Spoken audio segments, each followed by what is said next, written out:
പറഞ്ഞു കഴിയുന്നത് വരെ ഡേവിഡ് അവൾക്കൊരു നല്ല കേൾവിക്കാരനായിരുന്നു. ആവണി പറഞ്ഞു കഴിഞ്ഞപ്പോൾ ഡേവിഡ് അവളെ അവനോട് ചേർത്ത് പിടിച്ചു. ഒരാശ്രയം കിട്ടി എന്ന പോലെ ആവണി അവൻ്റെ നെഞ്ചോട് ചേർന്നിരുന്നു പോയി കുറച്ചു നേരത്തേക്ക്. അവനോട് ചേർന്നിരിക്കുമ്പോൾ അവൾക്ക് ഇന്നേ വരെ കിട്ടാതിരുന്ന ഒരു സുരക്ഷിതത്വം അനുഭവപ്പെട്ടിരുന്നു കേട്ടോ. അവളുടെ വിഷമങ്ങൾ പറയാനും അത് കേൾക്കണം ഒരാൾ ഉള്ളതുപോലെ അവൾക്ക് തോന്നി. അവൻ്റെ കൈകൊണ്ട് ആവണിയെ അവൻ തൻ്റെ നെഞ്ചോട് കൂടുതൽ അടുപ്പിച്ചു. അവൻ്റെ ഹൃദയതാളം അവൾക്ക് കേൾക്കായിരുന്നു. ഒരു കുഞ്ഞിനെ പോലെ അവൾ അവൻ്റെ നെഞ്ചിൽ പറ്റി ചേർന്നുകൊണ്ടിരുന്നു. അങ്ങനെ അവൾ കരഞ്ഞുകൊണ്ട് നെഞ്ചിൽ പറ്റി കിടക്കുന്നത് കണ്ടപ്പോൾ ഡേവിഡിനെ അവളെ ഒന്ന് ചേർത്ത് പിടിച്ച് നെറ്റിയിൽ ഒരു ഉമ്മ കൊടുക്കാനും, ഇനി നീ ഒറ്റയ്ക്കല്ല, നിനക്ക് കൂട്ടായി, നിൻ്റെ മാത്രമായി, നിൻ്റെ എല്ലാ സങ്കടങ്ങളിലും നിൻ്റെ എല്ലാ സന്തോഷങ്ങളിലും ഞാനുണ്ട് എന്നൊക്കെ പറയാൻ അവന് തോന്നി. എന്നാൽ അത് ഇപ്പം പറഞ്ഞാൽ ശരിയാവില്ലെന്ന് ഡേവിഡിനറിയാം. അതുകൊണ്ട് അവൻ അവളുടെ തല മാത്രം മെല്ലെ തഴുകാൻ തുടങ്ങി. അങ്ങനെ തഴുകിക്കൊണ്ട് കുറച്ചു നേരം അവരങ്ങനെ ഇരുന്നു. ആവണിയുടെ മുമ്പിൽ അവളുടെ സങ്കടങ്ങൾ മാത്രമായിരുന്നു. അവളുടെ ഒറ്റപ്പെടകളുടെ തിരകളുടെ മുമ്പിൽ പാവം പകച്ചു നിൽക്കുമായിരുന്നു കേട്ടോ. പക്ഷെ അവൾക്ക് അപ്പൊന്നും ബോധം വന്നിട്ടില്ല അവളുടെ കടുവസാറുടെ നെഞ്ചിലാണ് താൻ പറ്റിച്ചേർന്നിരിക്കുന്നത് എന്ന്. കുറച്ച് നിമിഷങ്ങൾക്ക് ശേഷമാണ് ആവണി താൻ ഡേവിഡിൻ്റെ നെഞ്ചിൽ ചാരിയാണ് നിൽക്കുന്നതെന്ന ബോധം വന്നത്. പെട്ടെന്ന് തന്നെ അവൾ ഞെട്ടി ഡേവിഡിൻ്റെ നെഞ്ചിൽ നിന്ന് അടർന്നു മാറി. സോറി സർ, ഞാൻ പെട്ടെന്ന് അവൾ പറയാൻ തുടങ്ങി. താൻ എന്തിനാടോ സോറി പറയുന്നേ? ഇപ്പോൾ താൻ എന്നോട് പറഞ്ഞ കാര്യങ്ങൾ താൻ ഇതുവരെ ആരോടും പറഞ്ഞിട്ടില്ലേ? ഡേവിഡ് ചോദിച്ചു. ഇല്ല സർ, ഞാൻ എൻ്റെ അഞ്ജുവിനോട് പോലും ഇത് പറഞ്ഞിട്ടില്ല. എന്തോ സാറിൻ്റെ അടുത്ത് സംസാരിച്ചപ്പോൾ ഞാൻ അറിയാണ്ട് പറഞ്ഞു പോയതാണ്. സോറി സർ, ഞാൻ ഓരോന്ന് പറഞ്ഞ് സാറിനെ ബുദ്ധിമുട്ടിച്ചു അല്ലേ? ആവണി ഡേവിഡിനോട് ചോദിച്ചു. അയ്യോ, ദാ പിന്നെയും സോറി. താൻ ഇതിനൊന്ന് സോറി ഇങ്ങനെ പറയല്ലടോ. താൻ ഇപ്പോൾ ഓക്കെ അല്ലേ? അതെ സർ, ആവണി പറഞ്ഞു. ഞാൻ എന്തായാലും ഇന്ന് ഫ്രീയാ. താൻ എൻ്റെ കൂടെ പുറത്തേക്ക് വരുന്നോ? ചെറുതായിട്ടൊന്ന് കറങ്ങിയിട്ട് വരാം. തൻ്റെ മൈൻഡ് ഓക്കെ ആവും. ഡേവിഡ് അവളോട് ചോദിച്ചു. അത് പിന്നെ സർ, ഞാൻ ഓക്കെയാണ്, ആവണി പറഞ്ഞു. ഓ, അതിനർത്ഥം എൻ്റെ കൂടെ വരുന്നില്ല എന്നല്ലേ? ഡേവിഡ് ചോദിച്ചു. അത് സർ, അത് പിന്നെ എടോ, ഞാൻ ഇങ്ങനെ ഇടയ്ക്ക് എപ്പോഴെങ്കിലും ആണ് ഫ്രീ ആയിട്ട് പുറത്തേക്ക് കറങ്ങാൻ പോവുകയുള്ളൂ. അത് മിക്കവാറും ഒറ്റയ്ക്കാവും. ഇന്ന് താൻ കൂടെ വേണമെന്ന് തോന്നി, അതാ വിളിച്ചേ. സത്യം പറഞ്ഞാൽ നല്ല ആഗ്രഹം ഉണ്ടായിരുന്നു ഡേവിഡിന് ആവണിയുടെ കൂടെ ഒന്ന് ചുറ്റാൻ. ആവണി സമ്മതിക്കേണ്ടേ അതിന്? ഇല്ല സർ, ഞാൻ വരുന്നില്ല എന്ന് തന്നെ ആവണി പറഞ്ഞു. ഓ, തൻ്റെ അഞ്ജുവിൻ്റെ ഒപ്പം മാത്രമേ പോവുകയുള്ളൂ? അതോ എൻ്റെ കൂടെ വരാൻ തനിക്ക് വിശ്വാസമില്ലേ? ഡേവിഡ് ചോദിച്ചു. അയ്യോ സർ, സാറിന് എനിക്ക് ഒരു വിശ്വാസക്കുറവും ഇല്ല. പിന്നെ എന്താടോ പ്രശ്നം? അത് പിന്നെ ഞാൻ ഇന്ന് ഇവിടെ കുട്ടികളുടെ ഒപ്പം മദറമ്മൻ്റെയും കൂടി നിൽക്കുക എന്ന് പറഞ്ഞിട്ടാ വന്നത് സർ. അങ്ങനെയൊക്കെ പറഞ്ഞ് ആവണി മെല്ലെ ഡേവിഡിൻ്റെ അടുത്ത് നിന്ന് ഒഴിഞ്ഞു മാറി. കാരണം അങ്ങനെ മാറിയില്ലെങ്കിൽ ശരിയാവില്ല എന്ന് അവൾക്കറിയായിരുന്നു. എന്നാൽ ഞാനും കൂടെ ഇന്ന് നിങ്ങളുടെ കൂടെ ഇവിടെ സ്പെൻഡ് ചെയ്യാം, ഡേവിഡ് പറഞ്ഞു. അതൊക്കെ പറഞ്ഞതും ആവണിയുടെ മനസ്സിൽ എന്ത് ഈ സാറിനെ പറ്റിയത്? എൻ്റെ കൂടെ ഇരിക്കാൻ വേണ്ടിയാണോ സാർ ഇന്ന് ഇവിടെ സ്പെൻഡ് ചെയ്യാം എന്ന് പറഞ്ഞത് എന്നൊക്കെയുള്ള ചിന്തയായിരുന്നു. ഡോ എന്ന ഡേവിഡിൻ്റെ സൗണ്ട് കേട്ടിട്ടാണ് അവൾ എല്ലാ ചിന്തകളിൽ നിന്നും തിരിച്ചു വന്നത്. ഇവിടെയുള്ള കുട്ടികളെ ഒഴിവു ദിവസങ്ങളിൽ നിങ്ങളൊന്നും പുറത്തു കൊണ്ടുപോകാറില്ലേ? ഡേവിഡ് ആവണിയോട് ചോദിച്ചു. അത് പിന്നെ സാർ, അങ്ങനെ എപ്പോഴൊന്നും കൊണ്ടുപോകാറില്ല. വർഷത്തിൽ ഒരു തവണ എല്ലാവരെയും കൂടി കൂട്ടി ഒരു ട്രിപ്പ് പോവും. അങ്ങനെ പോവാറുള്ളത്, ആവണി ഡേവിഡിനോട് പറഞ്ഞു. ഈ സമയം അവരുടെ അടുത്തേക്ക് റോസിയമ്മ വന്നു. മക്കളെ, നിങ്ങൾ എന്താ അവിടെ തന്നെ നിൽക്കുന്നേ? ഒന്നുമില്ല റോസി അമ്മച്ചി, സാറായി സംസാരിച്ച് നിൽക്കുമായിരുന്നു, ആവണി പറഞ്ഞു. അല്ല, മോളുടെ മുഖം എന്താ വല്ലാതിരിക്കുന്നേ? കരഞ്ഞോ നീ? റോസിയമ്മ ചോദിച്ചു. ഞാൻ റോസിയമ്മയ്ക്ക് തോന്നുന്നതാ, എനിക്ക് ഒരു കുഴപ്പമില്ല, ആവണി റോസിയമ്മയോട് പറഞ്ഞു. ആ എന്നാൽ ശരി, വായോ, നമുക്ക് കുട്ടികളുടെ അടുത്തേക്ക് പോവാം. നിങ്ങളെ മദറമ്മ അന്വേഷിക്കുന്നുണ്ട്, റോസിയമ്മ ഡേവിഡിനോടും ആവണിയോടും പറഞ്ഞു. ആ എന്നാൽ ശരി, റോസി അമ്മച്ചി നടന്നോളൂ, ഞങ്ങൾ പുറകെ വരാം, ഡേവിഡ് പറഞ്ഞു. അവ അങ്ങനെ പറഞ്ഞതും ആവണി അവൻ്റെ മുഖത്തേക്ക് നോക്കി. ഇന്നേ വരെ കാണാത്ത പല മാറ്റങ്ങളും ഡേവിഡിന് ഉണ്ടായിരുന്നു. എന്നാൽ ശരി, നിങ്ങൾ വായോ എന്ന് പറഞ്ഞ് റോസി അമ്മച്ചി ആദ്യം നടന്നു. എടോ, തൻ്റെ ചെറിയ വിഷമം പോലും ഇവിടെ എല്ലാവർക്കും തിരിച്ചറിയാൻ പറ്റുന്നുണ്ടല്ലോ. അതെ സർ, എന്നെ വളർത്തിയത് അവരല്ലേ. ഇവരുടെ എല്ലാവർക്കും എന്നെ നന്നായി അറിയാം, പ്രത്യേകിച്ച് ഈ പോയ റോസി അമ്മച്ചിക്ക്. ആൾക്ക് ഞാൻ പറഞ്ഞതേ നുണയാണെന്ന് നല്ലോണം മനസ്സിലായിട്ടുണ്ട്. ഞാൻ വീട്ടിൽ പോയ ഉടനെ ഒരു 8 മണി ആവാത്ത മുമ്പ് നോക്കിക്കോ സർ, റോസി അമ്മ എന്നെ വിളിക്കും. എന്നിട്ട് എന്താ കാര്യം, എൻ്റെ മോൾ ഓക്കെ ആണോ എന്നൊക്കെ തിരിക്കും. ഞാൻ ഓക്കെ ആണെന്ന് മനസ്സിലായാൽ മാത്രമേ ആൾ ഫോൺ കട്ട് ചെയ്യുള്ളൂ. ഞാനങ്ങനെ ഒളിപ്പിക്കാൻ എത്ര ശ്രമിച്ചാലും ഈ പുള്ളിക്കാരിൻ്റെ അടുത്ത് നടക്കില്ല. ആവണി ഡേവിഡിനോട് പറഞ്ഞു. ഓഹോ, അതെന്താടോ? അല്ല, അവർ എപ്പോൾ തൊട്ടാ ഈ ഓർഫനേജ് ജോലി ചെയ്യാൻ തുടങ്ങിയേ? അവർക്ക് ബന്ധുക്കാരും ഇല്ലേ, അതോ ഫാമിലിയോ? ഡേവിഡ് അന്വേഷിച്ചു. അതൊന്നും എനിക്കറിയില്ല സർ. എൻ്റെ ഓർമ്മ വെച്ച കാലം തൊട്ട് ഇവിടെയുണ്ട് റോസി അമ്മച്ചി. ഏകദേശം ഒരു 10-24 വർഷമായിട്ടുണ്ടാവും. ഫാമിലി എന്ന് പറയാൻ ഹസ്ബൻഡ് മരിച്ചു, അതിലൊരു മോനുണ്ട് കേട്ടോ. ഹസ്ബൻഡ് മരിച്ചപ്പോൾ വീട്ടുകാർ മോനെ അവിടെ നിർത്തിയിട്ട് അമ്മച്ചി ഇറക്കി വിട്ടു. പിന്നെ മോൻ വലുതായിട്ട് മോനെ കാണാൻ പോയിട്ടുണ്ടായിരുന്നു. മോൻ അത്ര വിലയൊന്നുമില്ല അമ്മച്ചിയെ. അതുകൊണ്ട് തന്നെ ഇഷ്ടമില്ലാത്ത സ്ഥലത്തേക്ക് എന്തിനാ വലിഞ്ഞു കയറി ചെല്ലുന്നേ എന്ന് റോസി അമ്മച്ചി വിചാരിച്ചു. അങ്ങനെ പോവാൻ റോസി അമ്മച്ചിക്ക് തോന്നിയില്ല. പിന്നെ ഞങ്ങൾ നിർബന്ധിച്ചില്ല, ആവണി പറഞ്ഞു. എന്നും ഇവിടുത്തെ കുട്ടികൾക്ക് കൂട്ടായി റോസി അമ്മച്ചി കാണും. ഓഹോ, ഇവിടെ ഓരോരുത്തർക്കും പറയാൻ ഓരോരോ കഥകളുണ്ടല്ലോ. ശരി, എന്തായാലും വായോ, നമുക്ക് പോകാം എന്ന് പറഞ്ഞ് ആവണിയും ഡേവിഡും കൂടി കുട്ടികളുടെ അടുത്തേക്ക് നടന്നു. കുട്ടികളുടെ അടുത്തെത്തിയ ശേഷം അവരുടെ കൂടെ സമയം ചിലവഴിക്കാൻ തുടങ്ങി. ആവണിയും ഡേവിഡും കുറച്ചു നേരം അവരോടൊപ്പം ഇരുന്നതിന് ശേഷം ഡേവിഡ് അവരുടെ അടുത്ത് നിന്ന് മെല്ലെ മദറമ്മൻ്റെ അടുത്തേക്ക് പോയി. ഡേവിഡ് പോകുന്നത് ആവണി ശ്രദ്ധിച്ചിരുന്നു കേട്ടോ. ആവണി നോക്കുന്നതെല്ലാം ഡേവിഡ് അവളെ തിരിച്ചും നോക്കുന്നുണ്ടായിരുന്നു. ആ നോട്ടത്തിന് വല്ലാത്ത പ്രത്യേകത ഉണ്ടായിരുന്നു കേട്ടോ. അത് അവൾ തിരിച്ചറിഞ്ഞും കഴിഞ്ഞിരുന്നു. കുറച്ചു നേരത്തിന് ശേഷം മദറും ഡേവിഡും കൂടി അവരുടെ അടുത്തേക്ക് വന്നു. ആവണി അപ്പോഴും കുട്ടികളുടെ ഇടയിൽ ഒരു ബെഞ്ചിലിരിക്കുകയായിരുന്നു കേട്ടോ.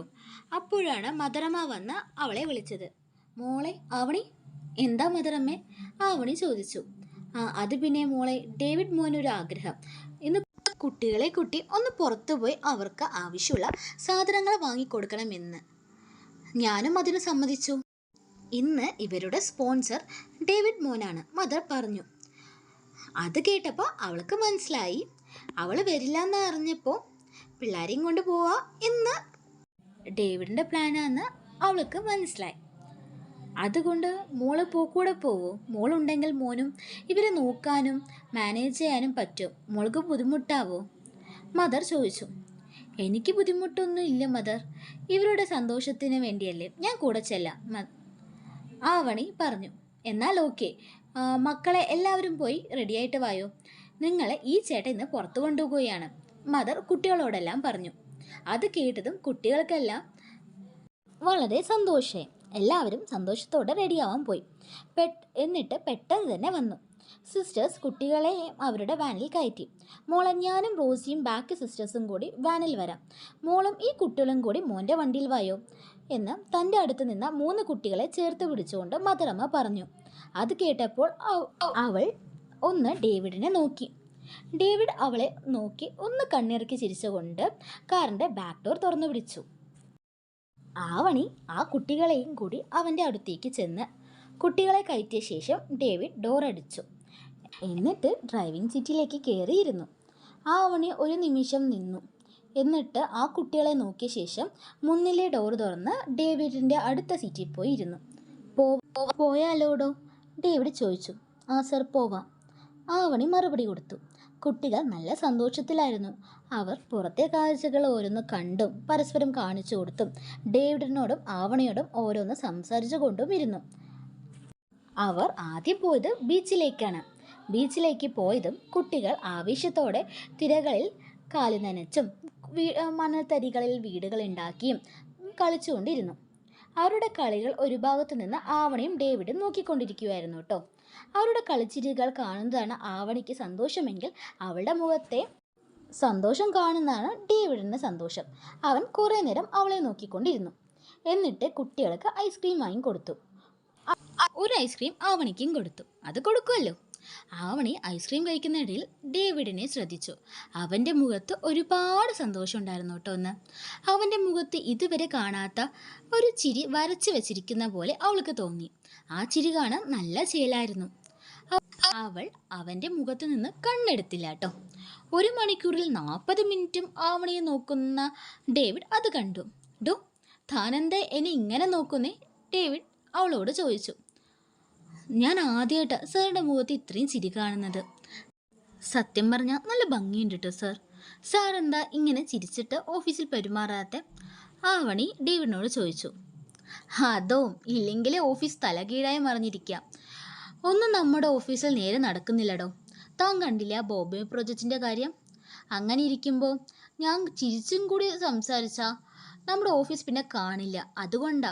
പിന്നെ എനിക്ക് ഏറ്റവും ഇഷ്ടമുള്ളവരുടെ അടുത്ത് മാത്രമേ ഞാൻ ഇങ്ങനെ പെരുമാറുള്ളൂ. ഡേവിഡ് ആവണിയെ നോക്കി കണ്ണിറുക്കിക്കൊണ്ട് ഒരു കള്ളച്ചിരിയോടെ പറഞ്ഞു. പറയാതെ തന്നെ ആവണിയോടുള്ള ഇഷ്ടം അവൻ പറഞ്ഞു കഴിഞ്ഞു.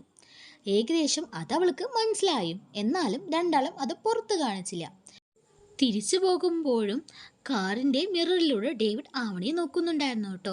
അതവളും കണ്ടു. എന്നാലും കണ്ടില്ലെന്ന് നടിച്ചു. അവളും വിട്ടുകൊടുത്തില്ല. അവളും നല്ലോണം അവനെ നോക്കുന്നുണ്ടായിരുന്നു. അവളുടെ ചുണ്ടിൽ ഒരു കുഞ്ഞു ചിരി പടർന്നിരുന്നു കേട്ടോ. അപ്പോൾ അതിനുശേഷം അവരെ മഠത്തിലാക്കിയിട്ട് മദർ ഡേവിഡിനോട് കുറേ നന്ദി പറഞ്ഞു. കാരണം കുഞ്ഞുങ്ങൾ അത്രയും സന്തോഷത്തിലായിരുന്നു അവൻ്റെ കൂടെ സമയം ചെലവഴിച്ചപ്പോൾ. പിറ്റേന്ന് ആവണി നല്ല സന്തോഷത്തോടെയാണ് ഓഫീസിലേക്ക് പോയത്. അഞ്ജു തൻ്റെ സീറ്റിലിരുന്ന് ഫയൽ നോക്കുമായിരുന്നു.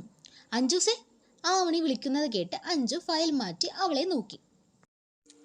ഹലോ, എന്താണ്? എൻ്റെ ഹൗസ് ഭയങ്കര സന്തോഷത്തിലാണല്ലോ. ഇന്നലെ നീ എന്താടി മെസ്സേജ് അയച്ചിട്ടൊന്ന് നേരെ റിപ്ലൈ തരാണ്ടിരുന്നേ? അവിടെ ചെന്നപ്പോൾ നീ നിൻ്റെ അഞ്ജുനെ മറന്നോ? അഞ്ജു ആവണിയോട് ചോദിച്ചു. അത് വേറൊന്നുമില്ലടി, നീ ഇന്നലെ മെസ്സേജ് ചെയ്തപ്പോൾ ഞാൻ പുറത്തായിരുന്നു. ഓക്കെ അടി. പിന്നില്ലേ, ഡേവിഡ് സാറ് മുമ്പ് എപ്പോഴെങ്കിലും എന്നെക്കുറിച്ച് അന്വേഷിച്ചിട്ടുണ്ടോടി? അഞ്ജു ആകാംക്ഷയോടെ ആവണിയോട് ചോദിച്ചു. അവൾക്ക് ഇത്തിരി നാണമൊക്കെ വരുന്നുണ്ടായിരുന്നു കേട്ടോ. ഇല്ലടി, ഇന്നലെ പള്ളി വെച്ച് കണ്ടപ്പോഴാണ് നിന്നെക്കുറിച്ച് ആദ്യമായിട്ട് എന്നോട് ചോദിച്ചത്. ആവണി മറുപടി കൊടുത്തു. എന്തേ? ഒന്നുമില്ലടി. ഇനി സാർ എന്നെക്കുറിച്ച് വല്ലതും ചോദിക്കുകയാണെങ്കിലില്ലേ, നീ കുറച്ച് പൊക്കി പറഞ്ഞേക്കണേ. ഇനി മറ്റും സാറിന് എന്നോട് വല്ല ഇഷ്ടവും തോന്നിയിട്ടുണ്ടെങ്കിലോ? അഞ്ജു പറഞ്ഞു. നിനക്ക് സാറിന് അത്രയ്ക്ക് ഇഷ്ടമാണോ? ആവണി അഞ്ജുവിനോട് ചോദിച്ചു. ആടി, ഇങ്ങനെ പറയാ, ഒരു കുഞ്ഞു ക്രഷ്. അഞ്ജു അത് പറഞ്ഞപ്പോൾ എന്തോ ആവണിക്കൊരു വിഷമം തോന്നുവല്ലോ. അവളുടെ മുഖം ചെറുതായിട്ട് വാടുകയും ചെയ്തു. എന്താടി അത് പറഞ്ഞപ്പോൾ നിന്റെ മുഖത്തിനൊരു വാട്ടം? അഞ്ജു ചോദിച്ചു. എൻ്റെ മുഖത്തിന് ഒരു വാട്ടുമില്ല. നീ ഇരുന്ന് പണി ചെയ്യും, ഞാൻ പോട്ടെ. ആവണി പറഞ്ഞു. ഹലോ മാഡം, ഒന്ന് നിന്നേ. എന്താടി? അതെ മോളെ, ഞാൻ ഒരു കാര്യം ചോദിച്ചോട്ടെ നിൻ്റെ അടുത്ത്. നിനക്ക് സാറിന് ഇഷ്ടമാണോ? അഞ്ജു ചോദിച്ചു. എനിക്കോ? എനിക്കൊന്നുമില്ല. എന്തില്ലാന്ന്? നിനക്ക് സാറിന് ഇഷ്ടമാണോ അല്ലയോ അത് പറ. എനിക്ക് അങ്ങനെ ഒരു ഇഷ്ടമൊന്നും സാറിൻ്റെ അടുത്ത് ഇല്ല. എങ്ങനത്തെ ഇഷ്ടം? ദേ, നീ ഒന്നും മിണ്ടാതിരുന്നേ. ആരെങ്കിലും കേട്ടോ അതും മതി. ഞാൻ പോവാ. നീ ഇവിടെ ഇങ്ങനെ ഇരുന്ന് ഓരോന്ന് ആലോചിച്ചിരുന്നോ? എനിക്ക് പോയിട്ട് 100 കൂട്ടം പണിയുണ്ട്. ഇല്ലെങ്കിൽ സാർ കലിപ്പില്ല. ആവണി പറഞ്ഞു. അതെ, നിനക്ക് സാറിന് ഇഷ്ടമാണെങ്കിൽ എനിക്കൊരു കുഴപ്പമില്ല. വെറുതെ ഒരു ട്രയാങ്കിൾ ലവ് സ്റ്റോറി ആക്കണ്ട എന്ന് വിചാരിച്ചിട്ടാടാ ഞാൻ ചോദിച്ചേ. പിന്നെ നിനക്ക് വേണ്ടെങ്കിൽ വേണ്ട. എൻ്റെ റൂട്ട് എന്തായാലും ക്ലിയറായി. അഞ്ജിത്തിരി നാണത്തോടെ പറഞ്ഞു. ആവണി അത് കേൾക്കാതെ പോലെ ക്യാബിനിലേക്ക് പോയി. അന്ന് പതിവിലും നേരത്തെ ഡേവിഡ് എത്തിയിട്ടുണ്ടായിരുന്നു കേട്ടോ. എന്താ ആവണി ഇത്, തനിക്ക് കുറച്ച് നേരത്തെ വന്നുകൂടെ? വന്ന ഉടനെ ഫ്രണ്ടിനെ കാണാൻ പോണോ? തനിക്ക് ഇവിടെ വന്നിട്ട് എന്തെങ്കിലും ചെയ്തോടെ? എന്താ ആവണി, തനിക്ക് ഒരു മറുപടിയും പറയാനില്ലേ? ഡേവിഡ് ആവണിയോട് കുറച്ച് ഗൗരവത്തിൽ ചോദിച്ചു. അത് സർ. ശരി, ഇനി താൻ മറുപടി പറയാനൊന്നും നിൽക്കണ്ട. താൻ പോയി ഈ ഫയൽസ് എല്ലാം ഒന്ന് ചെക്ക് ചെയ്. ഡേവിഡ് തൻ്റെ കയ്യിലുള്ള ഫയൽ ആവണിക്ക് നേരെ നീട്ടിക്കൊണ്ട് പറഞ്ഞു. Okay sir. അത് പറയുമ്പോൾ ആവണി ചെറുതായിട്ട് വിറയ്ക്കുന്നുണ്ടായിരുന്നു കേട്ടോ. ആവണി വേഗം ചെന്ന് ആ ഫയൽ വാങ്ങി സീറ്റിൽ പോയിരുന്ന് ആ ഫയൽ ചെക്ക് ചെയ്യാൻ തുടങ്ങി. ആവണി ഫയൽ ശ്രദ്ധയോടെ നോക്കുന്നത് കണ്ട് ഡേവിഡ് ഒന്ന് ചിരിച്ചു. എന്നിട്ട് അവളെ നോക്കിക്കൊണ്ടിരുന്നു. കാരണം ഇന്നലെ അവളെ മഠത്തിലാക്കിയ ശേഷം അവന് വീട്ടിൽ പോയിട്ട് ഉറക്കമേ കിട്ടിയിട്ടുണ്ടായിരുന്നില്ല. അവളെ എങ്ങനെയെങ്കിലും ഒന്ന് കാണണം എന്ന തോന്നൽ കൂടുതലായിരുന്നു. അതിന് അവൻ നേരത്തെ ഓഫീസിലേക്ക് എത്തിയത്. എന്നാൽ അവളപ്പോൾ അഞ്ജുവിനോട് സംസാരിച്ചു നിന്നാൽ അവന് ദേഷ്യം വരില്ലേ? ഇല്ലെങ്കിൽ ഒരു കുഞ്ഞു കുശുമ്പൊക്കെ ഉണ്ട് കേട്ടോ ഡേവിഡിന്. അതുകൊണ്ടാണ് ഇത്തിരി കലിപ്പിച്ച് അവളോട് സംസാരിച്ചത്. അപ്പോഴാണ് തുമ്പിപ്പെണ്ണെ എന്നൊരു ശബ്ദം.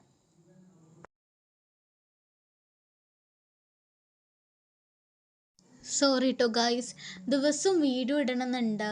പക്ഷെ ഒറ്റയ്ക്ക് എഡിറ്റിങ്ങും റൈറ്റിങ്ങും കൂടെ നടക്കുന്നില്ല.